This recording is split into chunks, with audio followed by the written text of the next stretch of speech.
that question about the Pelicans had some offseason focus. I have one for you here. So I was looking at some free agency stuff, and here's where I've come down. And this, I'll just make a statement to you, and you tell me what you think. And if you need more information, I can give it to you because I have a list of the top free agents in theory. Nikola Vucevic will be the highest profile free agent to change teams this summer. How bleak is that? That's pretty fucking bleak. So here's the list. So you got Harden, Kyrie, Van Vliet, Middleton, Jeremy Grant, Porzingis, Draymond, player. Well, I'm including guys with player options, whether or not I think they'll pick them up or not. Kuzma, Dylan Brooks. Then there's Vucevic, Jakob Poeltl, Brooke Lopez, Jordan Clarkson, D'Lo, and like now we're into role guys. I don't know how likely any of those guys are to change teams. And then Vucevic, I don't even know that he's that likely, but it just seems like, I don't know, the Bulls should do something and not spend a bunch of money on a center that has not really helped them win a whole lot. So, and if he qualifies as a high profile, I don't know. But I can't think of anyone of any consequence that I'm really sure is going to change teams in free agency this summer. There's going to be a lot of guys that come back, and there's going to be a lot of guys that like aren't even really, risks to go anyplace. Because, Porzingis strikes me as one of those guys. If he opts out, I think the Wizards will just bring him back, and Kuzma the same way. So Vucevic, the highest profile free agent that I think has a chance to go anywhere.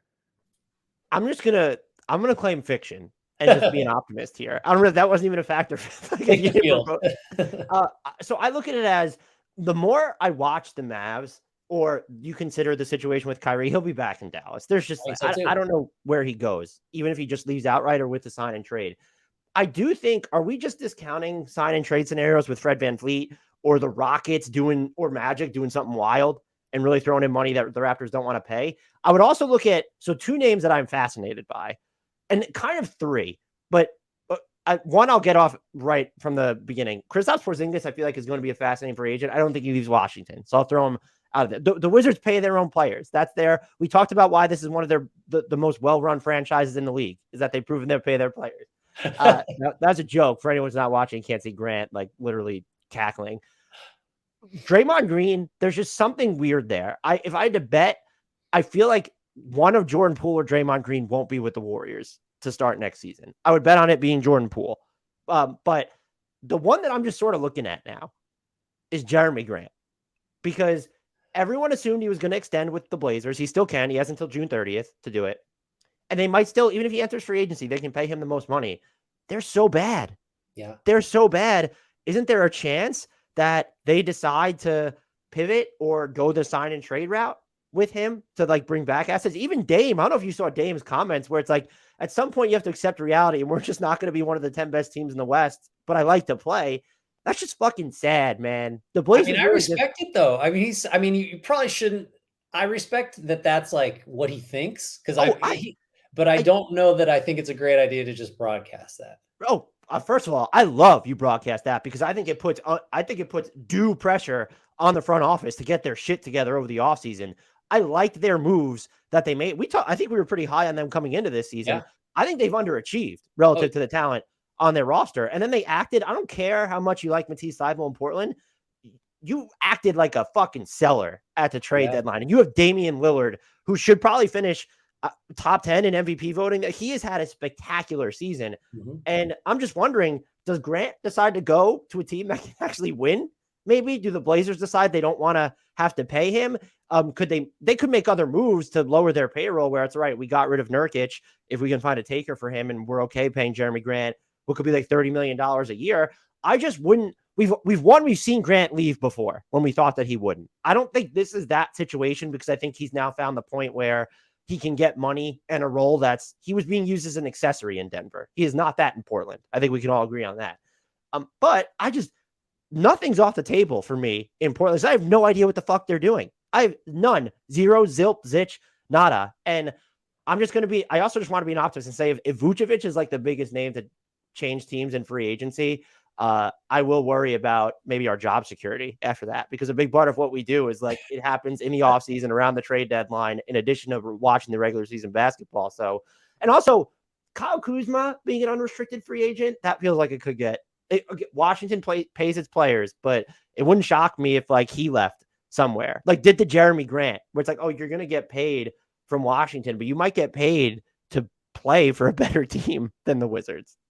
Is there a player that you can remember? This is rhetorical because the answer is no, because I can't either. Who has improved so much and changed as a player in ways that nobody really would have expected over the course of his career than Grant, who has apparently affected winning less and less as he's gotten better.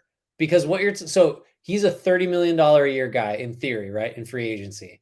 And he's the usually second best, but sometimes third best player, depending on how Anthony Simons is playing for a team that is not going to be in the play-in probably. You're going to give $30 million a year to a guy that was the second or third best player on a lottery team. Like that's, and so it's amazing because he starts out as like a process era, shoot a bunch of threes, even though you can't, because it's going to tank our season on purpose, to a like 5-position defensive piece that doesn't really score in Oklahoma City. Then he starts shooting threes. Then he gets to Denver and he's an awesome kind of 3-and-D. I don't know what you'd call him. Then he's a number one option in Detroit. And he's just adding layers and layers and layers. And everywhere he goes, like, and now he's in Portland as like theoretically a put you over the top piece, or that's probably that's why they coveted him for so long. And now it's just like, yeah, he might get $30 million a year. And I'm less convinced than ever that he's actually like helpful to a winning effort. And maybe that's not fair, but it's just like, I don't know, if it's my team, and granted, there aren't that many of these because not everybody has $30 million of cap space. Almost nobody does. And I'm going to give that much to him. It's basically like, one, you're going to get Detroit Pistons Jeremy Grant, who looks great and gets numbers and you don't win. Or two, you're getting Trailblazers Jeremy Grant, who looks even better and shoots 40% from three, and just your defense still sucks no matter what. And just I don't know. I don't know what to make of him. He's one of the most unusual. He has got one of the most unusual career arcs of a player that I can remember. And I don't know. That's not a question. That's not a hot or not. That's just an observation that's been bothering me ever since I started thinking about free agency. I will say you probably need to get to a point where you're not treating Jeremy Grant like your fourth or fifth offensive option, but you're also not treating him like number one or number 1B.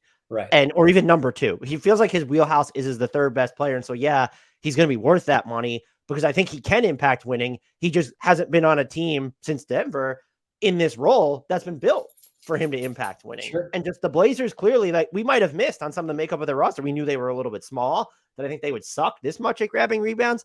Probably not. Thought they'd probably show more resistance at the rim as well. So that's a miss on my part there. So I get it. He's improved so much and it feels like he's impacted winning less. That feels like a function of the situations where now we know his limitations. Okay, he can't be the 1 or maybe even the 2 on a really good team, but you slide him into a 3, 2B type of role. And I think that he could absolutely impact winning at a higher level. So but then I don't want to pay him $30 million. That's the thing. If that's the correct, to be fair, $30 million on a $150 million salary cap is right. We got to recalibrate now because the cap's going. Do you want to max Jeremy Grant, which would be in the 40s? Absolutely not. No. Of course not.